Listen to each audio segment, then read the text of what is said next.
আজকে থেকে হচ্ছে আমাদের দেশের যে কৃষ্ণচূড়া যে ফুলটি আছে সেটার নাম হয়ে যাবে ফাতেমা চূড়া। ঠিক আছে জনগণ, এখন থেকে কৃষ্ণ তো ভাই হিন্দু নাম, কৃষ্ণচূড়া আবার ফুলের নাম হয় কেমনে?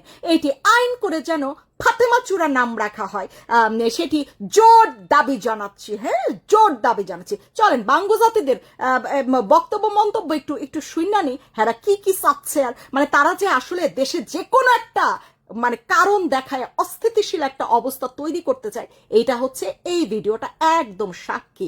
শুনা দেখেন জনগণ, মনোযোগ দিয়ে শুনবেন, আবার এটাই সব মন্তব্য করেন ঠিকই তো বলেছে, আসলেই তো। তাহলে আম খাওয়া সাইরা দিয়ে আজকের পর থেকে, ঠিক আছে জনগণ? আপনাদের খাইতে হবে না, আম শুধু হিন্দুরা খাবে। হ্যাঁ, আপনারা সাইয়া সাইয়া দেখবেন, সাইয়া সাইয়া দেখলাম, হ্যাঁ আম খাইলো, এরকম একটা অবস্থা হবে। চলেন শুনি।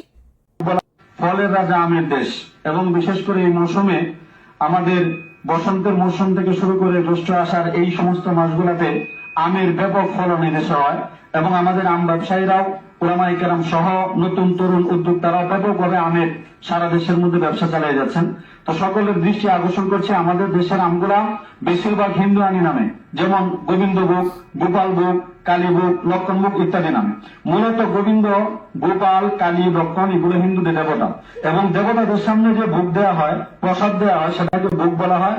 দেবতাদের সামনে খাবারটাকে মূলত ভোগ বলা হয়। গোবিন্দের সামনে যে খাবার গোবিন্দ ভোগ, গোপালের সামনে যে খাবার গোপাল ভোগ, লক্ষণের সামনে যে খাবার লক্ষণ ভোগ, কালীর সামনে যে খাবার কালী ভোগ। এই জন্য আমরা 92% মুসলমানের দেশে আমরা এই শিরকি নামগুলা পরিহার করে আমরা সকলে মিলে সচেতন মুসলমানরা মিলে চেষ্টা করলে ইনশাআল্লাহ নামগুলার মুসলিম নাম আমরা ইতিমধ্যেই সারা দেশের মধ্যে ব্যাপকভাবে আমরা এটা প্রচার করতে পারি। এই জন্য আমি 4টা নাম প্রস্তাব করছি।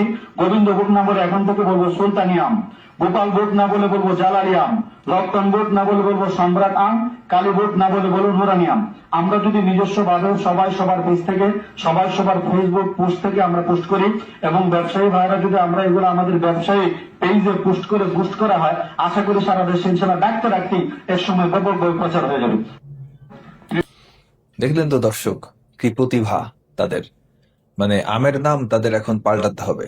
আমের নাম না পাল্টালে সেই আম হালাল হচ্ছে না, কারণ সেই আমগুলোর নাম হচ্ছে হিন্দুয়ানি নাম। দেখুন, এই আমের নাম নিয়ে স্যাটায়ার করে একজন একটি কার্টুন এঁকেছে। 92% মুসলিমের দেশে আমের নাম কি নাকি গোপাল ভোগ, এখন থেকে এর নাম জালালি আম। দেখুন তার আমের সুন্নতি খতনা হয়েছে। তো দেখা যাক, আরেকজন আমাদের বিশ্ব নেতা খায়রুল দেওয়ান, তিনি মোদিকে হুমকি দিচ্ছে, ভারতকে হুমকি দিচ্ছে, ভারত দখলের হুমকি দিচ্ছে। কি বলছে সে, শোনা যাক।